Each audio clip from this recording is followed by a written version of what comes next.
Ես գոնե, որ քաղաքագետ եմ եւ առնվազն մի քանի տասնամյակ ոչ միայն հայաստանյան, այլ նաեւ այլ երկրների ընտրական գործընթացների եմ հետևում, նման այլանդակություն առաջին անգամ եմ տեսնում, երբ որ վարչապետի պաշտոնը զբաղեցնողը նախ ազդարարում է, որ մի քանի ժամ հետո մարդու անուն եմ տալու, որը լրտեսությամբ է զբաղվել, հետո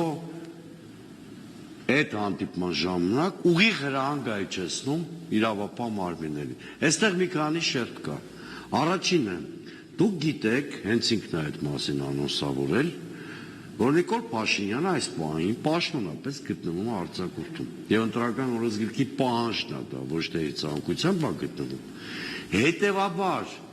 իրավապահ մարմինները, նրան ենթակա կառույցները այս պահին նրան իրավունք չունեին որևէ բան զեկուցել։ Ուրեմն ապօրինի զեկուցել են հերիք չի։ Ինքն էլ այդ զեկույցները օգտագործել է ապօրինաբար իր մրցակիցներից մեկի դեմ ռեպրեսիա սանձազերծելու համար։ Հիմա սա նշանակում է Նիկոլ Փաշինյանը իրականում արձակուրդի ռեժիմում չի, գործ ունեն կեղծ արձակուրդի հետ։ Սա բավարար պատճառ է, որպեսզի կենտրոնական ընտրական հանձնաժողովը չեղարկի նրա գրանցումը։ Այսինքն եթե մենք ապրենք նորմալ երկրում եւ եթե այդ եվրոդիտորդներ կան եւ այլն, որոնք կուրսք են ծեծում ժողովրդավարության, մարդու իրավունքների, թափանցիկ ընտրական համակարգի, թափանցիկ ընտրական պրոցեսի համար այս մարդիկ այս խնդիրը հենց հիմա պիտի բարձրաձայնեն։ Սա մեկ։ Երկրորդը որտեղ եք տեսել ժողովրդավարական պետություն կամ նույնիսկ կիսա ավտորիտար, կիսա ժողովրդավարական հիբրիդային ռեժիմ, որտեղ ուղիղ եթերում պետության ղեկավարը հրահանգի ինչ-որ մեկի դեմ քրեական հետապնդում սանձազերծել։ Այո, արդեն հոդվածն էլ նշի, հատկանիշներն էլ նշի, սա աննախադեպ, ընդ որում մեր հետ կապված սա երրորդ դեպքն է։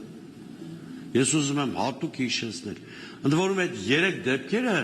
ոչ ավել, ոչ պակաս մի 7-8 օրվա մեջ են արձանագրվել, ոչ թե երկար ժամանակահատվածում։ Առաջինը նա Փողոցային Խուժյանի բառապաշարով անդրադարձավ Նվեր Ծառուկյանի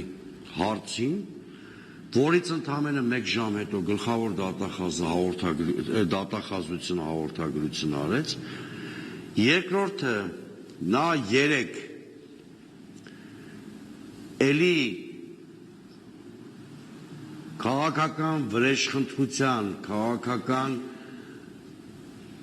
թիրախավորման բառապաշարով անդրադարձավ Արարատ ցեմենտին, րոպեներ անց գլխավոր դատախազությունը արեց հայտարարություն, կասկած չունեմ, որ նրա երեկվա հայտարարությունը, անօրինական հայտարարությունը այսօր իրավապահ մարմինները սկսելու են ինչ-որ գործընթաց վարույթ, այսինքն հասկանում եք, Նիկոլ Փաշինյանը ամբողջ պետությունը, պետական ինստիտուտները դարձրել է քաղաքական քինախնդրության, քաղաքական հաշվեհարդարի գործիք։ Չկա այլևս պետական համակարգ։ Բոլոր այդ պետական ինստիտուտները, որոնք սահմանադրությամբ եւ օրենսդրությամբ ունեն իրենց հստակ լիազորությունները եւ շատ դեպքերում պարտավոր են չենթարկվել վարչապետին, որտեղ օրենսդրությունը կարգավորում է իրենց գործունեության շրջանակը,